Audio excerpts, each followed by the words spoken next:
Hey, welcome back, guys. It is Mark with Noble Notary. I'm going to show you a few different channels we've used to get both free calls and deals for our notary and our legal documents, as well as some of the paid stuff. I'm going to show you also what's crashed and burned, basically places not to put your money for advertising and getting going with your notary business. Okay, so hope you guys like, and here we go. Okay, so we're going to talk a little bit about paid ads, a lot of what not to do, because it's easy to get this stuff wrong, and then a little bit about what to do to get it right. So let's start with the different channels or different venues that you can run paid ads in. And we've, of course, got Google, Facebook, Craigslist. We'll come back to that in a second. I know you're like, huh?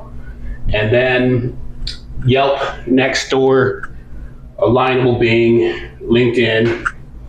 So, of course, I've got a stop sign over here. We're going to talk about that. And I'm going to give you a breakdown of what doesn't work very well in these spaces, as well as what does work from my experience.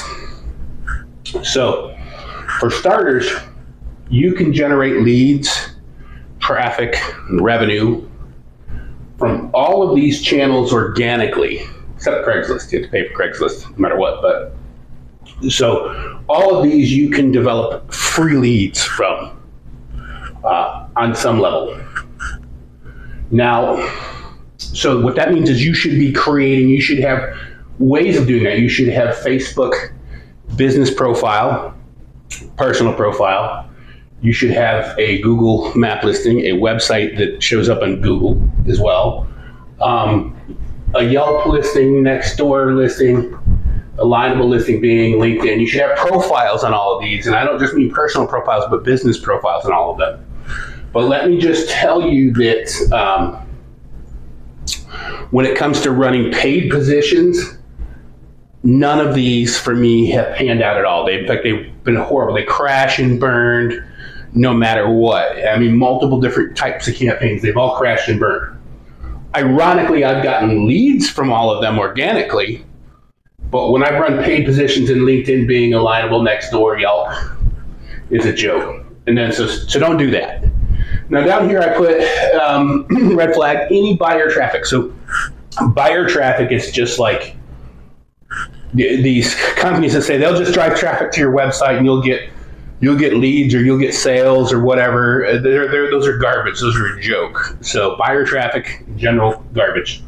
So let's talk about the channels that are actually pretty good for running paid. And I'm going to start with Craigslist. Okay. So Craigslist, it was crazy. It's good. So with Craigslist, it's scalable.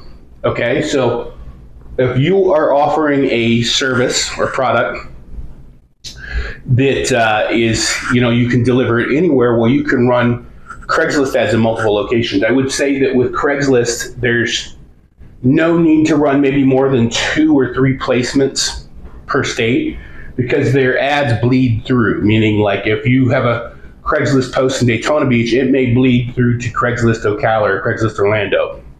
It may. So there's no reason to do that. But this is a whole $5 for a month.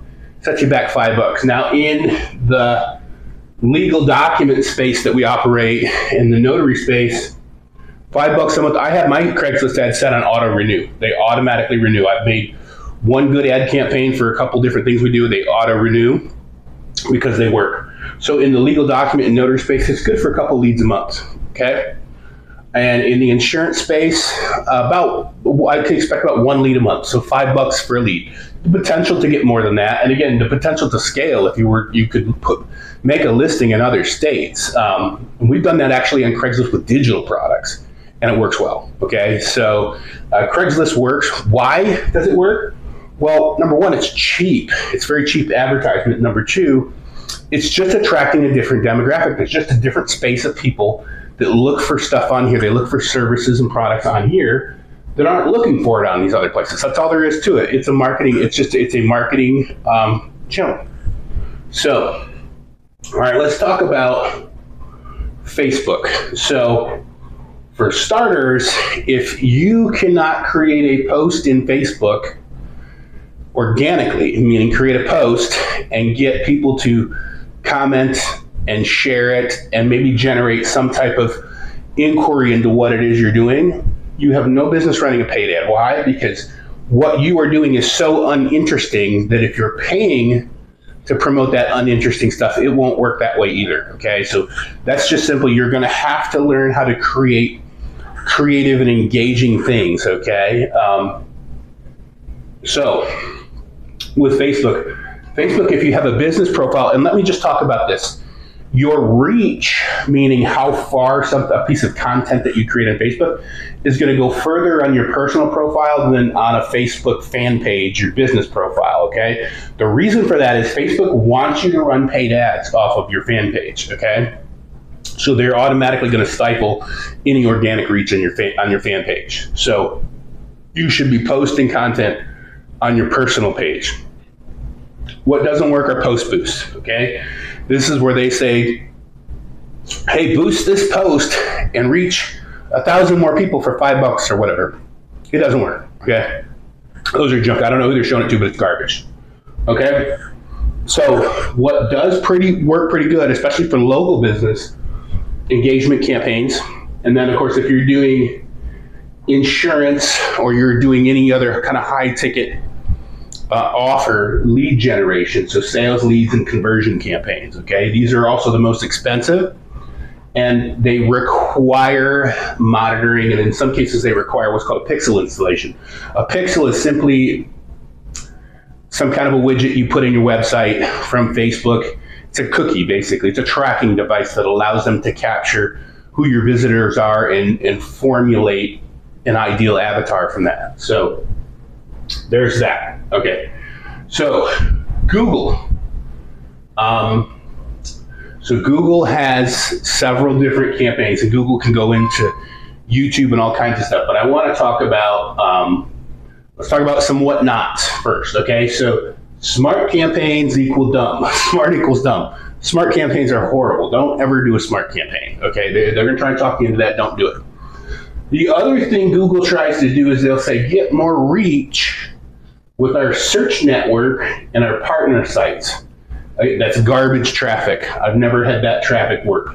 Now, what works really good, if you really want to drill it down to where you're not wasting money, okay, because there's a balance between running a paid ad that is getting some super high intent traffic where you're not wasting any money, and then they're getting kind of, where you could be bleeding a little bit of money to get leads. So in that is kind of how you're formulating this ad, mainly with your keywords, okay? So you got to know your market keywords, okay? But click to call is great.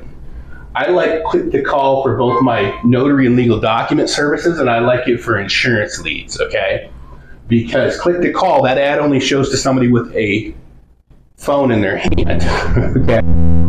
So the likelihood that they're just going to be browsing and do that is slim. The other thing about click to call is I only pay if they call, okay? So that is great, right? I'm only paying if they call, which if they're calling me, that means that they are a hot lead. They are really high intent. So, but what you have to do with these type of ads is you have to monitor the keywords. So Google has what they call broad match, phase match, phrase match, and exact match. Broad match, you're going to bleed money because it's going to grab a whole chain of keywords related to what you put in that may not be related. One thing they like to throw in is the word free with the search. Well, if we're in business for ourselves, we aren't looking for anybody looking for anything for free. So we need to filter that out with a negative keyword, okay? So Google has a feature where you can add negative keywords, and free should always be a negative keyword, okay? So that is another example. So I tend to run ads for either exact match or phrase match. Now, those get really drilled down, so you may not be getting phone calls and leads as much as you like because you've drilled it down, but you're also not losing any money when you run an ad that way. So, but from there, as you get familiar with the platform, you can experiment a little bit with that. As you get a little bit of money you want to play with, but all of this stuff requires practice. Nobody's born with any of this. I wasn't born with any of this.